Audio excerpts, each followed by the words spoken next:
The problem with the pro-life position is that it's unscientific, inconsistent, and ultimately untenable. So I'm here to help. Now, you're correct in thinking that very few people actually want to murder babies. But you can't just call this a baby. It clearly is not. There is zero brain. No person is present. And people are more than mere replicating cells. So first, you need to figure out when a person emerges from this process. And then you have to prove it. That's all you need to do to win this argument. So if no one is home at the stage, when does it become a person? The pro-choice position and that of the scientific community is that a person emerges when cortical function begins at roughly 29 to 30 weeks. And when cortical function ceases, the person is dead. It's actually how we define death. So within that window of time, you exist. And outside that window of time, no one is home.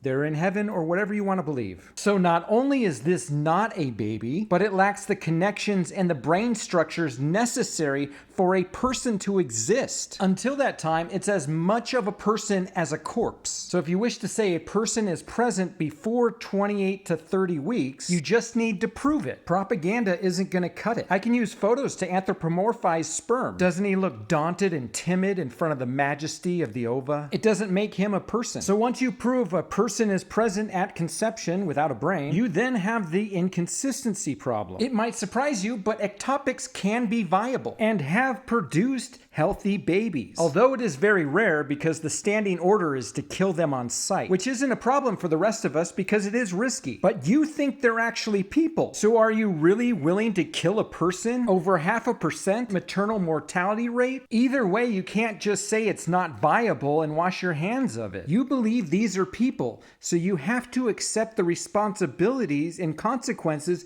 that come with that belief. Half of those people failed to implant after conception. And let me guess, you are doing nothing to help them. Meanwhile, IVF researchers have figured out with 93% certainty which fertilized eggs will make it. And the popular pro-life response is to shut them down. They're actually trying to help you. So yeah, not a tenable position to have. But I've simplified the issue for you. So please prove me wrong before you try to legislate others with your beliefs.